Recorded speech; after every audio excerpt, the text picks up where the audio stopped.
Meus prezados irmãos, saudações de paz aí para todos vocês. É um prazer estar aqui juntamente convosco. Antes de iniciarmos aqui esse nosso overview, que eu falo, né? Ou seja, um panorama geral, permita-me aqui me apresentar. Eu sou o irmão Cassie Jones, por bondade de Deus, professor de teologia, evangelista da igreja, e estou aqui hoje, juntamente com vocês, participando desse momento especial, esse momento único para falar de um tema que é de suma importância. E aí, você já está ansioso para falar dessa lição 10, onde trataremos sobre as festas de Israel? Você já parou para pensar que o tal do cristão gosta de festa? Pois é, esse negócio ele não é à toa, isso não surgiu à toa. Então vai ser mais ou menos isso que nós vamos descobrir. O que está por detrás desse desejo que o cristão tem de participar de festas, né? Movimentações em relação à festa, acaba uma festa, começa outra festa. Então, antes de iniciar a aula, eu quero aqui agradecer toda a liderança do e-book aqui desse Sinop pela confiança e pelo carinho. Já adianto a vocês que nós temos muita coisa para falar, quando o tema é festas de Israel. É por isso que eu introduzi dizendo que o que nós vamos fazer aqui é ter um panorama geral, um overview que nós falamos, né? Porque se fôssemos para tratar na especialidade cada ponto, cada festa com profundidade, nós esgotaríamos sem dúvida alguma. Quando eu digo nós esgotaríamos, eu estou me referindo a nós juntos estudaríamos durante todo um ano e possivelmente ainda teria alguma coisa para se observar em relação a cada uma dessas festas. Então, vamos lá, sem mais delongas. Então, eu quero que você esteja aí com caneta e papel na mão, vamos dizer assim, né? Para que a gente possa começar aqui. Eu vou estar sempre olhando aqui para o lado, que é o lugar onde eu vejo o que vocês estão vendo aí na tela de vocês. Então, eu vou começar aqui a minha aula com compartilhando com vocês aí uma parte do meu conteúdo, que é esse conteúdo que vocês estão vendo aí. Então, pessoal, nós vamos ver aqui sobre as festas de Israel. Essas festas de Israel, elas tratam, na realidade, aqui de um resumo, como eu disse, tá? Então, eu tenho aqui essa apostila de estudos que eu formatei aqui para fins didáticos. Então, vem comigo para a gente começar a visualizar algumas coisas em relação a isso. Eu quero iniciar e não poderia ser diferente. Quero começar com o texto de Paulo, quando ele escreve aos Colossenses, no capítulo 16, no capítulo 2, perdão, versículos 16 e 17, que diz assim, ó, portanto, não permitam que ninguém o julgue pelo que vocês comem ou bebem, ou com relação a alguma festividade religiosa, vai depender da tradução que você estiver lendo aí, pode ser que mude, tá certo? A celebração das luas novas, ou dos dias de sábado, estas coisas, essas o quê? Essas festas, são sombras do que haveria de vir. A realidade, porém, encontra-se em Cristo. Paulo, ele faz questão de explicar aos irmãos colossenses este importante assunto que nós vamos começar a detalhar a partir de agora. Olha aqui para mim, para nós começarmos a seguinte ideia. Meus amados, o ser humano, ele tem como desejo natural celebrar. Isso é natural. Celebrar está na natureza do ser humano. Então, nós gostamos de festa, gostamos de reuniões, gostamos de momentos de alegria, certo? Essa inclinação, ela não é algo somente recente. Isso é desde o princípio. Então, quando nós vamos estudar esse sentimento de participar de confraternizações, reuniões, festividades, celebrações, nós vamos entender que na raiz de tudo isso, Deus mesmo instituiu tempos determinados para a celebração junto com seu povo. Então, sim, Deus é um Deus que gosta de festa. Deus é um Deus que instaurou, que criou festas para a fim de que, através dessas festas, ele fosse celebrado, ele pudesse ter um momento de relacionamento com o seu povo. E se nós observarmos toda essa narrativa, ela vai começar ali no livro de Levítico. Se você observar Levítico capítulo 23 a seguir, especialmente no versículo 4, você vai perceber que Deus está instruindo Moisés a deixar claro que as festas não eram festas somente judaicas, ou seja, não eram festas somente do povo, mas eram festas ao Senhor. eram festividades que, de uma certa forma, possuíam uma natureza de adorar o Senhor. Então, não era simplesmente um evento. Então, por não ensinar consistentemente sobre essas festas, e há quem diga que sejam 7 ou mais festas, a grande verdade é que eram várias festas, pessoal. A Bíblia, em sua especialidade, ela apresenta as principais festas, mas o povo judeu, eles são, na verdade, uma nação que gosta de festas, inclusive outras festas foram criadas após o período bíblico, mas nós vamos tratar em especial na lição 10 somente dessas que foram tragas aí para o objeto de estudo, foram trazidas para o objeto de estudo. Então, por não ensinar consistentemente sobre essas festas, tanto em seu contexto histórico, quanto também no seu contexto profético, a igreja, em algum momento, deixou de ensinar uma parte muito significativa da herança da nossa fé cristã. Por quê? Especialmente como as suas raízes estão firmemente plantadas no judaísmo. A igreja cristã hoje, vamos dizer assim, pós-morte de Jesus, é uma igreja que ela ainda possui muito da característica do povo judaico cristão. Por isso que nós somos considerados um povo judaico cristão. Então, para fins didáticos, vamos começar aqui. As festas de Israel. As festas de Israel, elas nasceram, na realidade, no relacionamento entre Deus e os homens. Então, por pouco se ensinar, é que nós estamos aqui para compartilhar com vocês um panorama geral sobre essas festas. Qual é o propósito das festas de Israel? Primeiro, lembrar das obras divinas. Qual é o propósito das obras de Israel? Segundo, agradecer pelas bênçãos de Deus. Qual é o propósito das festas de Israel? Terceiro, renovar a comunhão com o Criador. Então, somente aqui nessa introdução, nós já temos algumas informações relevantíssimas em relação ao propósito. A questão é o seguinte: a festa existia, tá certo? A festa tinha um nome e a festa tinha um propósito. Deus ordenou a Moisés que instruísse o povo a celebrar essas festas. Depois você lê com cuidado o Levítico, capítulo de número 23. Assim, essas festas, elas não eram opcionais, tá certo? Há quem acredita que as festas eram opcionais. Na realidade, as festas não eram festas do povo, era a festa do Senhor, já começamos a falar. Então, essas festas eram convocações sagradas, convocações santas, para que todos os israelitas deviam, de uma certa forma, todos os israelitas deviam deixar os seus trabalhos, se ausentar das suas atividades, para oferecer sacrifício de adoração ao Senhor através das festas. Depois, dá uma olhadinha com mais calma em Êxodo, capítulo de número 23, a partir dos versículos 14 ao 17, e Deuteronômio, capítulo 16, versículo 16, que você vai entender um pouquinho melhor isso. O bom da aula gravada é isso, que você pode dar pausa, pesquisa os textos, depois você volta aqui para a aula. Então, se essas festas eram convocações santas, existia um calendário judaico para atender e satisfazer essas festividades. Então, o calendário judaico era repleto de momentos de celebrações, de adoração ao Senhor através das festas, marcados por alegria, por música. No nosso meio cristão hoje, pós-moderno, a gente essa palavra não chega muito satisfatória aos nossos ouvidos, né? A palavra oferenda, mas em definição a palavra oferenda vem da ideia de oferecer, né? Então vamos esquecer esse termo oferenda, porque aqui no Ocidente, onde nós estamos, ela não é muito bem-vinda no meio cristão. Então vamos trocá-la pela palavra oferecer. Então, essas festas eram momentos sagrados, marcados por alegria, música, e um momento para oferecer a adoração e comunhão ao Senhor.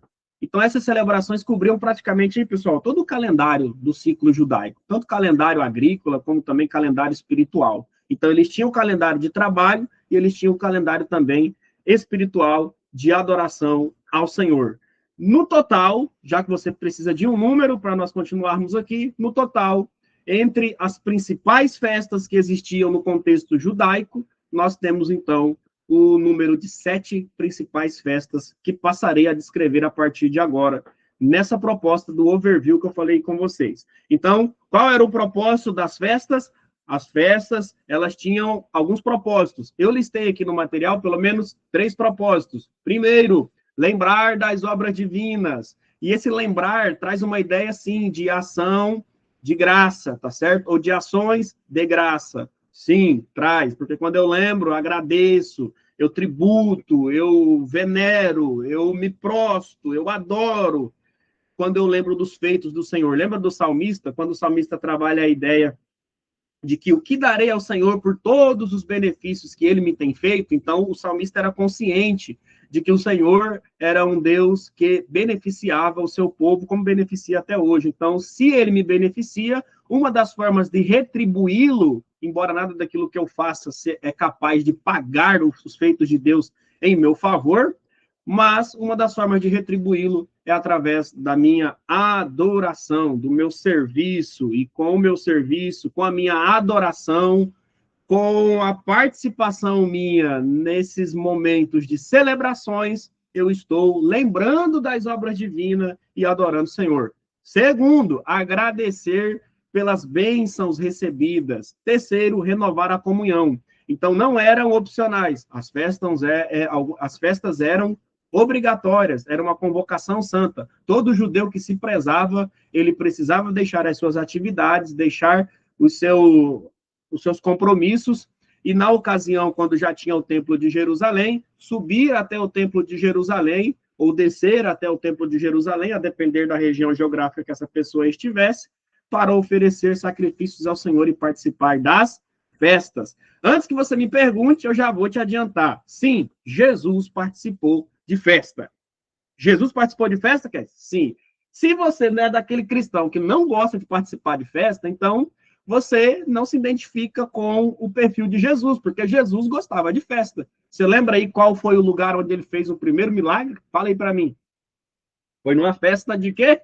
De casamento. Embora não fazia parte do calendário judaico, mas foi uma festa. Mas, em outro momento, quando Jesus ele sobe para o templo em Jerusalém com a sua família, e que na ocasião ele é visto ali ensinando os mestres, perguntando no meio de mestres e doutores, e também ensinando, e eles ficavam como com que boca aberta, com que sabedoria que Jesus tinha naquele momento, aproximadamente ali aos seus 12 anos.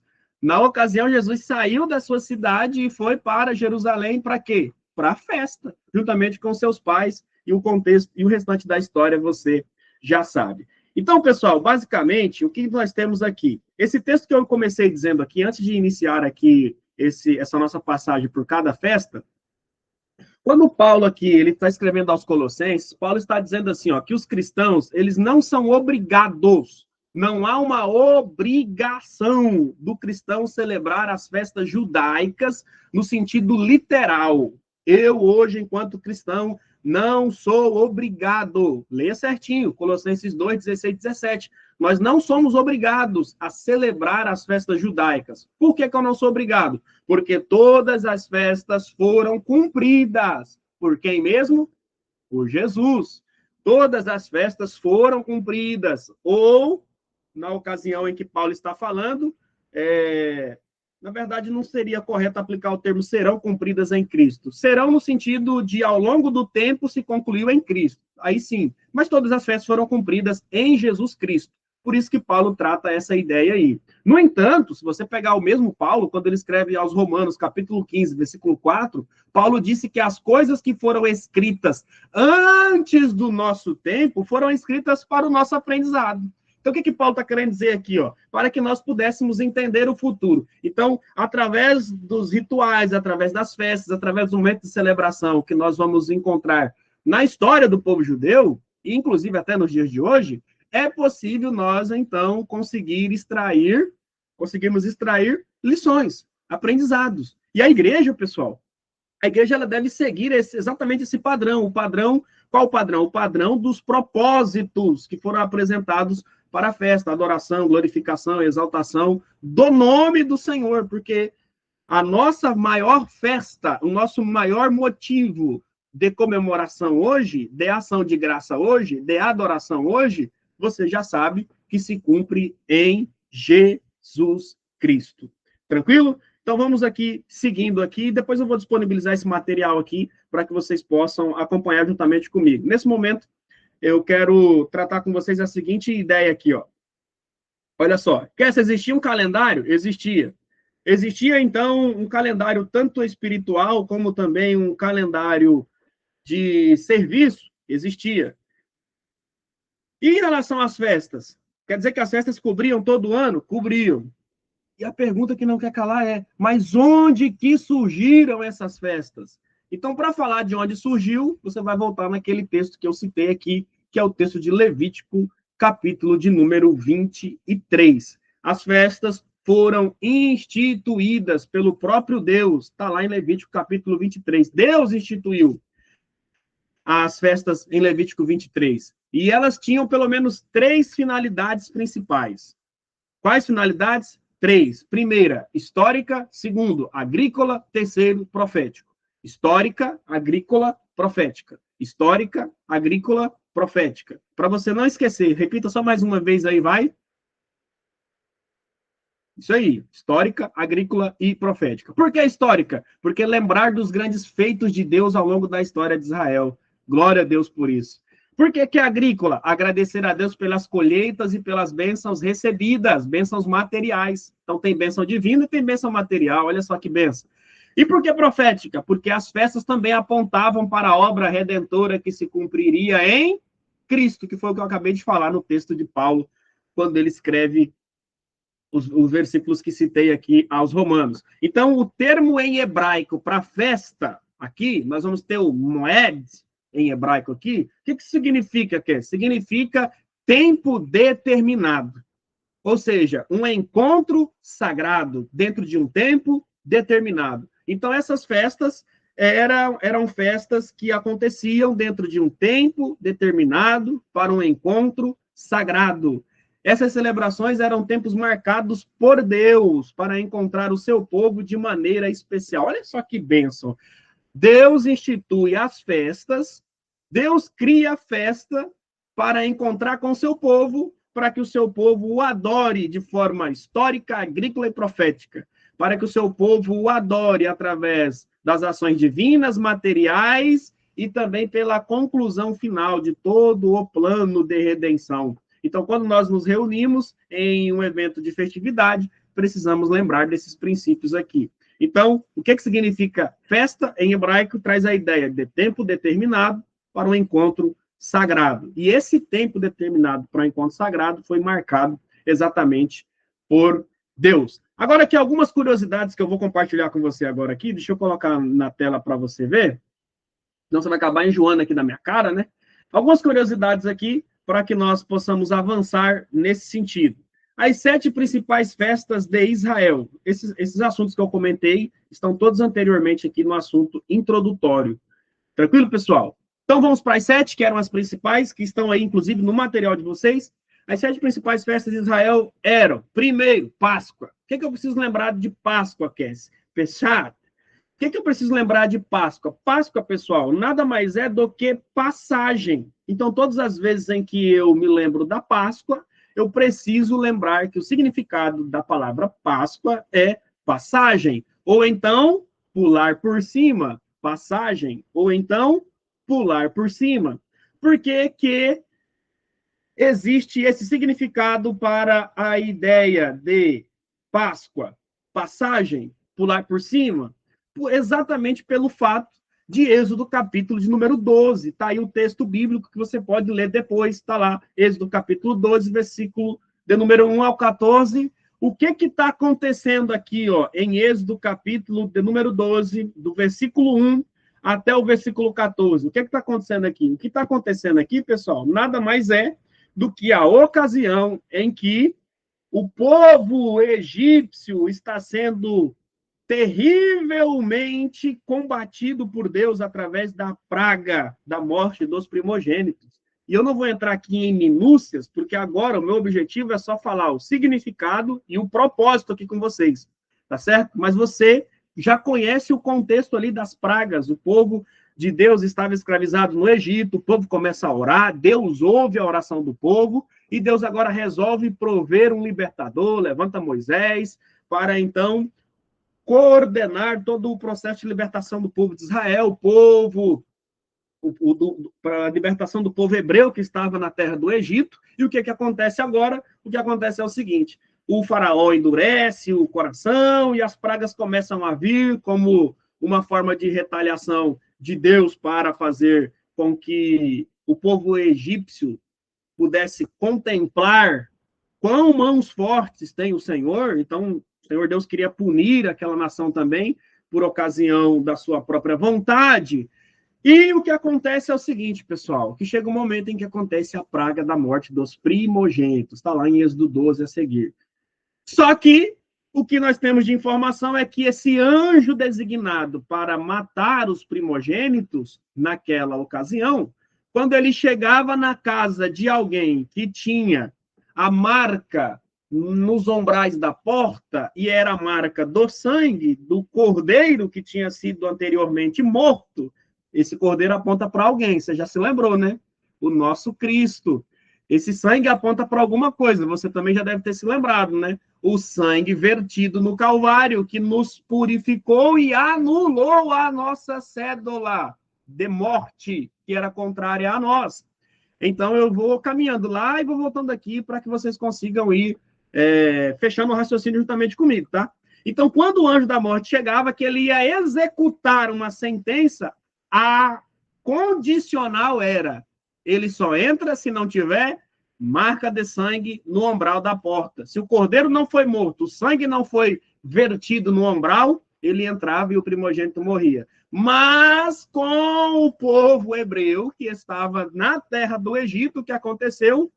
Cumpriram com a ordem de Deus de proteção, com o cuidado de Deus, que era: mata o cordeiro, verta o sangue nos umbrais. Então, quando o anjo chegava e ele via que existia a marca do sangue, ele então passava, ele então pulava aquela residência. Por isso que daqui surge a ideia, né? Se você é um pregador, uma pregadora do evangelho, aí daqui você já começa a abrir várias portas, né? Quem tem a marca do sangue do Cordeiro de Deus na sua vida, na sua casa, na sua família, nos seus negócios, no seu trabalho, o que você vai ter? A proteção divina sobre as mais diversas áreas que eu comentei aqui. Então, o que significa esta Páscoa? Passagem, pular. Então, o anjo chegava, vai executar a sentença de morte. Tem marca do sangue? Então, ele pula, ele passa e ele vai para outra residência. Tranquilo? Então, em definição, passagem, pular por cima. Propósito, lembrar da libertação do povo do Egito e o livramento de morte ou da morte pela aplicação do sangue do Cordeiro. E aonde que isso se cumpre, Ké? Se cumpre exatamente em Jesus Cristo. Por quê? Porque Cristo é o nosso Cordeiro Pascual. Veja 1 de Paulo aos Coríntios, capítulo 5, versículo 7, para você entender melhor um pouco isso aqui. Ou seja, o sangue de Cristo nos livra da morte eterna. Aí você como professor, você como ensinador, você como sendo um instrumento de Deus na hora de entregar esse tipo de conteúdo aqui, você vai, então, verificar a importância que é a Páscoa. Por isso que hoje nós temos, inclusive, a Ceia do Senhor, que serve como memorial. Nós olhamos para trás, lembra do princípio histórico? Que nós estávamos falando da festa? Então, é por isso que a ceia também ela é uma festa, um grande banquete sagrado e espiritual. Nós estamos ali e nós nos lembramos de forma histórica os feitos, a bênção, a ação divina em prol das nossas vidas. E qual foi a maior ação? A passagem, o pular por cima, a Páscoa, o momento em que nós recebemos o livramento através do sangue de Jesus de Nazaré.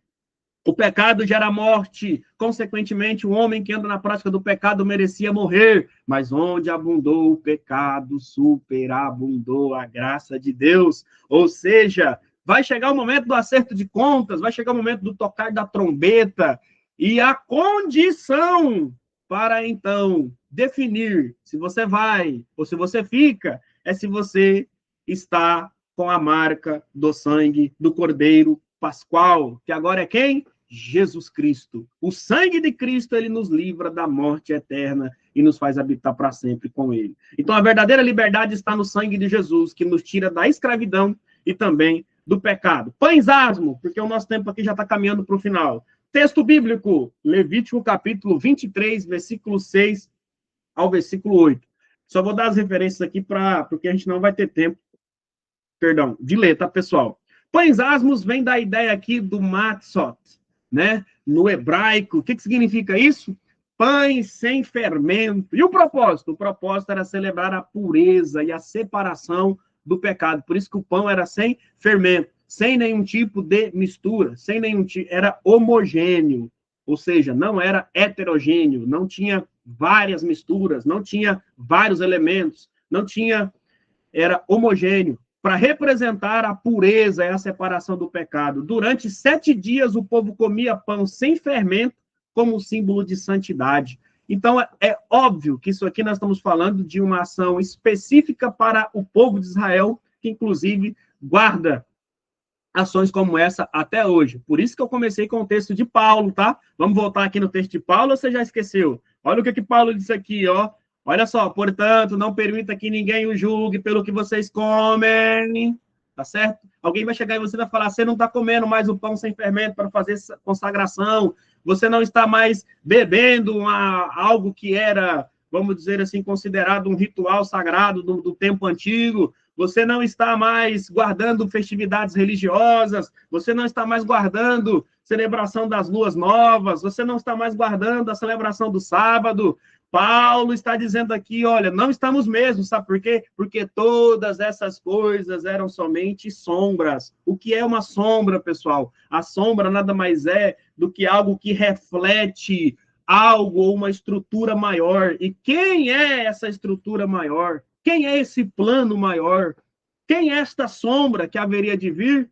Jesus Cristo, que veio para cumprir, e tudo isso foi cumprido em Jesus Cristo. Então, o cumprimento em Cristo representa a vida pura, sem pecado. Viveu durante todo o seu ministério na terra e não pecou. E nele não havia pecado. E diversas pessoas testemunharam isso, tanto ao longo dos períodos do ministério de Jesus, como também figuras políticas, por exemplo. Lembra na condenação de Jesus, quando o Pilatos olha para a sentença condenatória, né? Vamos dizer assim, estava com um relatório digno de crucificação. Pilatos deu uma olhada em tudo aquilo e falou, não, mas esse homem, eu não acho motivo aqui para condená-lo.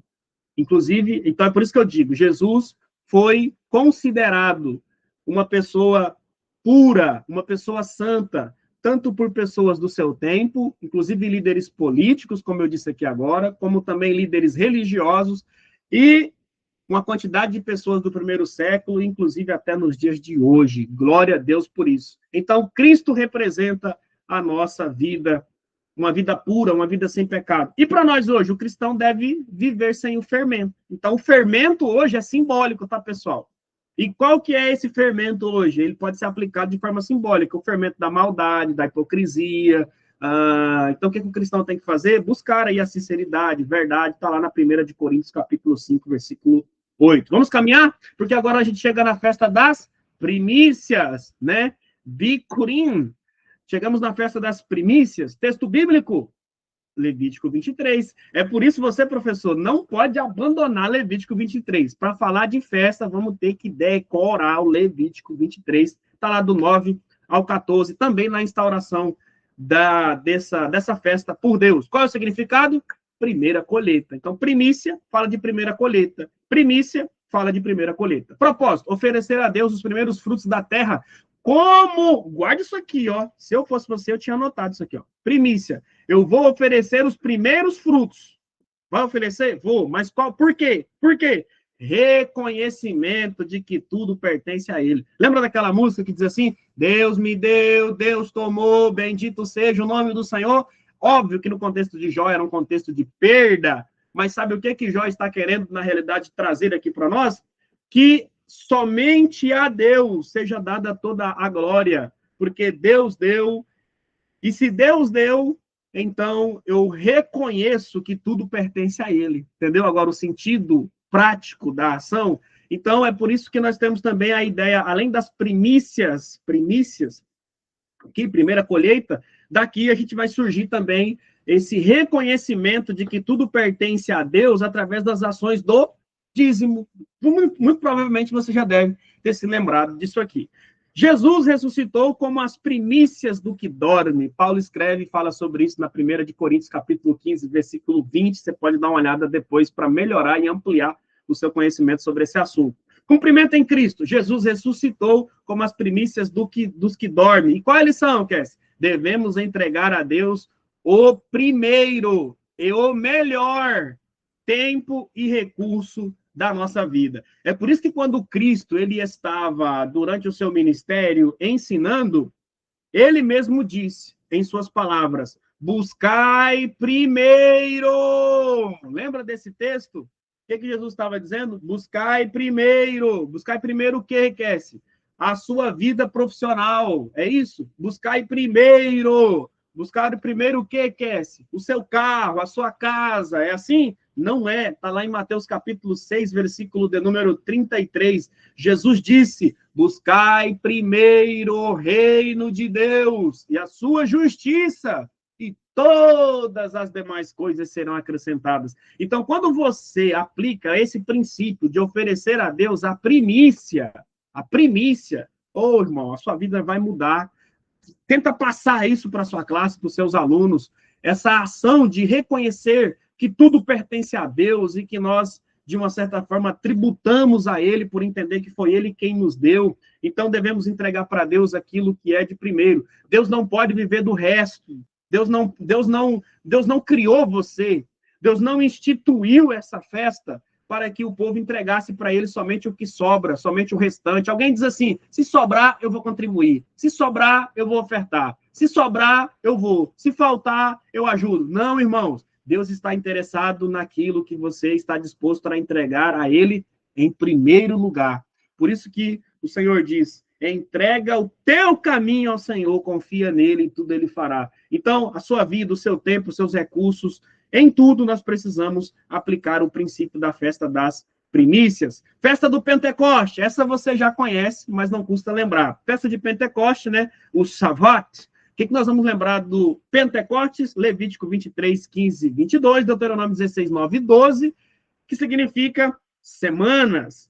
Pentecostes acontecia exatamente 50 dias após a Páscoa. Isso está lá em Atos, capítulo de número 2. É um assunto já mais comum, já mais bem tratado nos nossos dias, né? E qual é o propósito da festa de Pentecostes? Alguém diz assim, ó, que festa de Pentecostes é a festa do Espírito Santo. Não está errada essa ideia. Só que, em definição, Pentecostes fala de semanas. Pentecostes fala de 50 semanas após a Páscoa. Na teologia, quando a gente estuda isso lá no curso básico, a gente fala, ó, penta em grego é 5, tá certo? E aqui nós vamos trazer a seguinte ideia: 5 Pentecostes, 50 dias após a Páscoa. Tranquilo? Então, qual é o objetivo? Agradecer a Deus pela colheita, lembrar a entrega, né, da lei também no Sinai. A gente vai refletir essa ideia aqui também. Então, no Pentecostes, o que acontece? O Espírito Santo foi derramado à igreja. Glória a Deus, glória seja dada ao Senhor. Lição para hoje. Assim como Israel recebeu a lei, a igreja recebeu o Espírito. Nós vivemos guiados pela presença de Deus. Então, se a gente for falar aqui, você, professor, pode abrir um parênteses e entrar em todos os desdobramentos aqui inerentes à ação do Espírito Santo em nossa vida. Então, foi da vontade do Senhor instituir essa festa, cujo propósito era agradecer a Deus tanto pela colheita e também lembrar a entrega da lei no Sinai. Ou seja, valorizar aquilo que nós recebemos da parte do Senhor. E aplicando aos nossos dias, qual é um dos maiores privilégios que nós recebemos depois de ter o nosso nome purificado através do sangue de Jesus, o acesso ao céu, a manifestação e derramamento da presença do Espírito Santo em nossa vida. Então, assim como Israel recebeu a lei, nós recebemos o Espírito e somos guiados pelo Espírito do Senhor. E aí você pode trabalhar muitas coisas aqui. Festa das trombetas, caminhando para o final, texto, o mesmo texto. Significado, som de trombeta ou grito de alegria. O objetivo da trombeta, você já sabe, né? Que é alarmar, é fazer barulho. Então, a ideia é convocar o povo para quê? Mas convocar o povo para o arrependimento, para preparar o coração Preparar o quê? Para o dia da expiação. Você já percebeu que sempre quando toca um sino, quando toca um sinal, uma trombeta, algo nesse sentido, é uma preparação para algo? Nos países onde existem muitos terremotos, maremotos, coisas nesse sentido, tsunamis, quando se toca uma trombeta a um nível absurdo de altura, o que acontece? Eles precisam rapidamente se preparar, se esconder, ir para bunkers e coisas nesse sentido, não é verdade? Quando se toca a trombeta, ou quando se toca um sinal de aviso, os alunos voltam para a sala, alguma coisa, alguma movimentação acontece. Agora aqui era o seguinte, era Deus dizendo, eu vou deixar também a festa das trombetas, sabe para quê? Terroir trombetas, para quê? Para que vocês possam, ao ouvir o som das trombetas, entender que vocês precisam também estar preparados. Você se lembra de algo semelhante a isso no Novo Testamento? Se lembra ou não? Muito bem.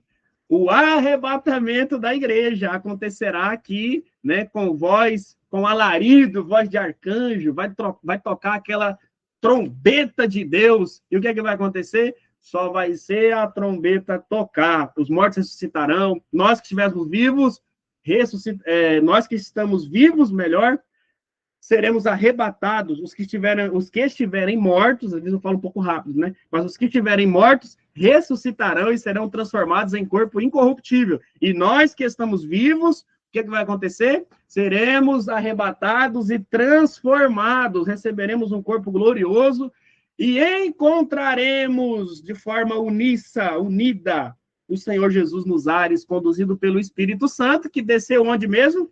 No Pentecostes. Então, tudo é simbólico, tá vendo, pessoal? Na verdade, a presença do Espírito Santo hoje, ela não é simbólica, ela é real mesmo, mas aqui a ideia da trombeta vai tocar. Queira você ou não queira, a trombeta vai tocar. E quando a trombeta toca, é porque é um sinal de que você, no Antigo Testamento, à luz daqui da festa, preparar o coração para o dia da expiação. Agora, nos nossos dias, quando essa trombeta toca com a finalidade de arrebatamento, você já precisa estar preparado. Devemos estar espiritualmente atentos e prontos para o retorno do Senhor. Sexta, festa ou dia da expiação, Yom Kippur. Texto bíblico, também Levítico 23, dia da cobertura ou do perdão. Quem não comete pecado, né, pessoal? Então, Deus, na sua bondade, também criou esta festividade para que servisse como dia da cobertura ou dia do perdão, para purificar o povo dos seus pecados por meio do sacrifício e da confissão. Isso vai se cumprir em Jesus como nosso sumo sacerdote eterno, glória a Deus, e a santificação e reconhecimento do sacrifício de Jesus. Qual a outra festa? A festa dos tabernáculos, caminhando aqui para o final. Festa do tabernáculo, Sukkot. Essa festa dos tabernáculos aqui, também contida em Levítico 23, é também conhecida como a festa das cabanas, ou a festa das tendas. E qual é o objetivo? Relembrar os anos em que Israel habitou nas tendas no deserto, a tenda móvel, o tabernáculo móvel, para celebrar a fidelidade de Deus. Como que eu posso trabalhar isso aqui, Cassie? Olha só as grandes maravilhas que Deus fez com o povo no deserto, proteção do sol através de coluna daquela nuvem, porque o deserto ele sofre com essa questão. Durante o dia, um sol escaldante, e durante a noite, o frio é muito intenso. Então, para o calor do sol, o Senhor tinha uma nuvem, e para o frio da noite, o Senhor tinha uma coluna de fogo. Então, era por isso que eles precisavam se lembrar disso aqui, das cabanas, das tendas, do período em que eles viveram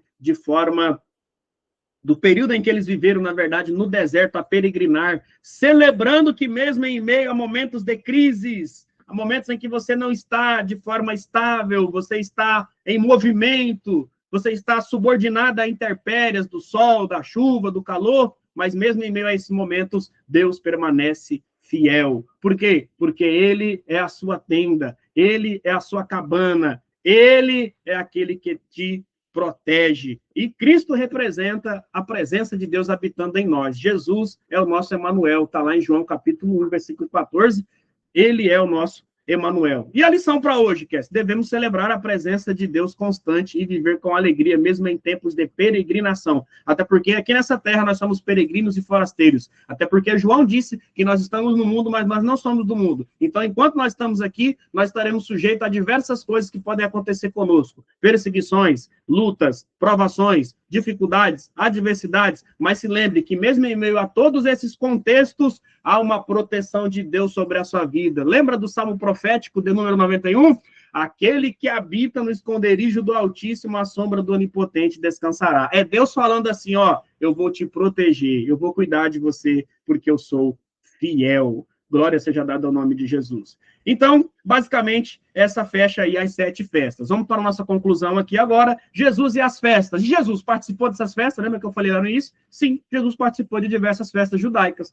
Vou compartilhar com vocês aqui, ó. Quando nós olhamos para o texto bíblico, você já percebeu que eu estou com acesso aqui do pastor Isaac à gravação, que a gente compartilha o mesmo link para gravar, que senão eu não conseguia gravar e subir isso aqui para o YouTube. E como que Jesus se comportou diante das festas? Ele participou de festa. Jesus ia em festa. Se você não gosta de festa, você está querendo ser melhor do que Jesus.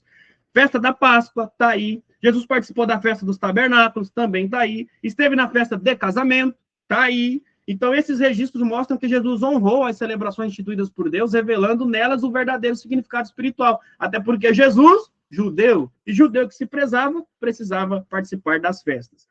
Quais são as lições espirituais para nós nos dias de hoje? As festas de Israel apontam para as verdades eternas, algumas verdades eternas, e eu cito aqui pelo menos 4. Primeiro, Deus é digno de celebração e gratidão. Deus criou esse momento para que o povo pudesse continuar se lembrando das ações divinas e tivesse um momento para glorificar e adorar e exaltar o Senhor. Por isso que nós, enquanto líderes, por isso que nós, enquanto promotores de eventos, precisamos tomar muito cuidado para saber se os eventos que nós estamos promovendo estão, de fato, glorificando e exaltando o nome do Senhor e cumprindo com os propósitos pelos quais Ele mesmo criou. Porque se não atende à glorificação do nome de Jesus, se perde esse propósito, se perde essa natureza, se há autopromoção humana, se há divulgação do nome humano, tomemos cuidado para não fugirmos do propósito, porque o propósito é esse, que Deus seja louvado e glorificado e agradecido para sempre através das nossas ações. 2,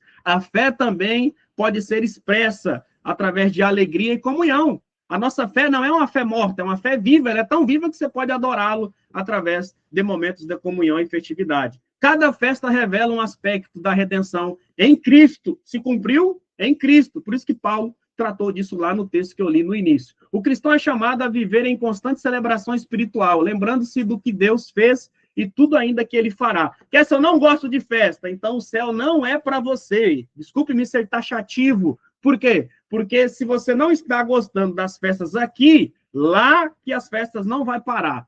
Porque se você não gosta de adorar aqui, o único ministério que passa para lá é o da adoração. Vamos louvar. Hosana, louvado seja o nome do Senhor. Santo, santo, santo, para sempre seja o nome do Senhor dos Exércitos. O céu é festa, irmão. O céu é um lugar de festa. O céu é um lugar de festa. Então, nós precisamos também entender isso aqui. Então, pessoal, seria esse um resumo que eu trouxe aqui para vocês. As festas de Israel não eram apenas simplesmente eventos religiosos, mero eventos religiosos, eram convites divinos para que o povo pudesse se encontrar com o Senhor e glorificar o seu nome. Hoje, nós não seguimos o calendário judaico, obviamente, mas o mesmo Deus continua nos chamando a tempos para adoração, consagração, alegria na sua presença. Deus é um Deus alegre. A alegria do Senhor é a nossa força, não é assim?